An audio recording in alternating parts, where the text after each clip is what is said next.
प्रस्तावित अधिनियम के अंतर्गत धर्म समर्पण के लिए विरुद्ध शिकायत परिवाद कोई पुलिस अधिकारी जांच अथवा अन्वेषण तब कर सकेगा जब धर्म संपरिवर्तित व्यक्ति या उसके माता पिता या भाई बहन संस्था के द्वारा शिकायत की गई हो या न्यायालय से अनुमति से धर्म संपरिवर्तित व्यक्ति से संबंधित रक्त, विवाह, दत्तक ग्रहण, संरक्षितता या अभिरक्षा में हो व्यक्ति की शिकायत पर कर सकेगा।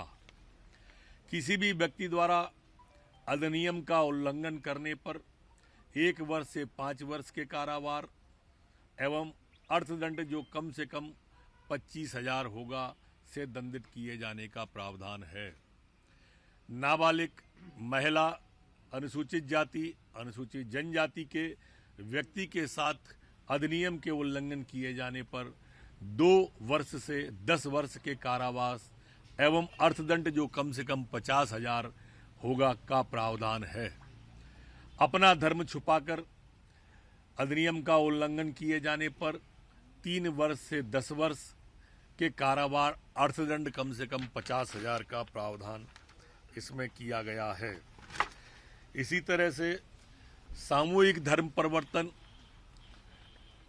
2 या 2 से अधिक व्यक्तियों का एक ही समय में धर्म परिवर्तन करके अधिनियम का उल्लंघन किए शिवराज कुछ कह रहे हैं, चलिए सुन लेते हैं। गृह मंत्री नरोत्तम मिश्रा को आप सुन रहे थे अभी। अर्थदंड जो कम से कम 1 लाख का होगा प्रावधान है। 1 से अधिक बार अधिनियम के प्रावधानों के विपरीत किए गए अपराध की स्थिति में कम से कम 5 वर्ष तथा अधिकतम 10 वर्ष का कारावास का प्रावधान है।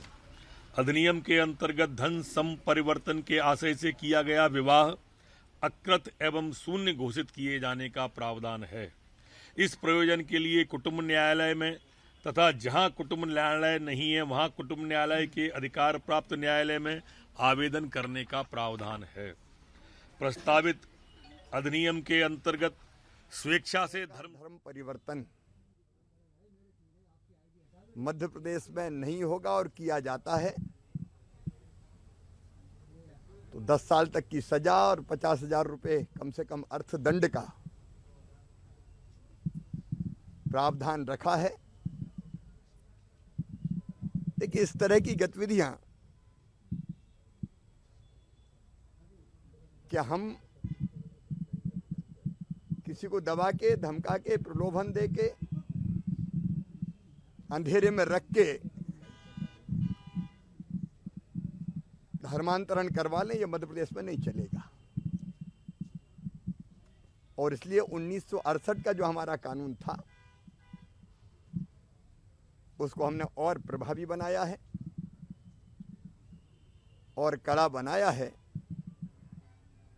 कई तरह की ऐसी घटनाएं आती है कि पंचायत पे अगर कब्जा करना है तो किसी बेटी से विवाह कर लो और फिर उसको चुनाव लड़ा दो। नाबालिग बेटियां, अब अभी हमने मध्य प्रदेश से गई एक नूरगंज में नेपाल की सीमा पे से लेके आए वापस। एक बेटी को हैदराबाद से, सिकंदराबाद से वापस लेके आए। अब ये भोली भाली नाबालिग बेटियों के साथ ये नहीं हो सकता मध्य प्रदेश की धरती पर। और इसलिए हमने कड़ा कानून भी बनाया है, कड़ी सजा का प्रावधान रखा है। कांग्रेस इसमें अब तक कोई स्टैंड क्यों नहीं ले पाई? जगह बना दो आगे से भाई प्लीज। अब ये कांग्रेस जाने, हमने तो तय कर दिया। हाँ, भैया जगह बना लो। मुख्यमंत्री शिवराज सिंह चौहान को आप सुन रहे थे और इसके पहले गृह मंत्री नरोत्तम मिश्रा को आप सुन रहे थे। अभी कैबिनेट की जो विशेष बैठक थी वो खत्म हुई है और बैठक में अब इसे मंजूरी दे दी गई है। जल्द ही शीतकालीन सत्र जब परसों से शुरू होगा 28 तारीख से, उसमें विधेयक लाया जाएगा। ज्यादा जानकारी और बातचीत के लिए इस खबर पर चलिए हम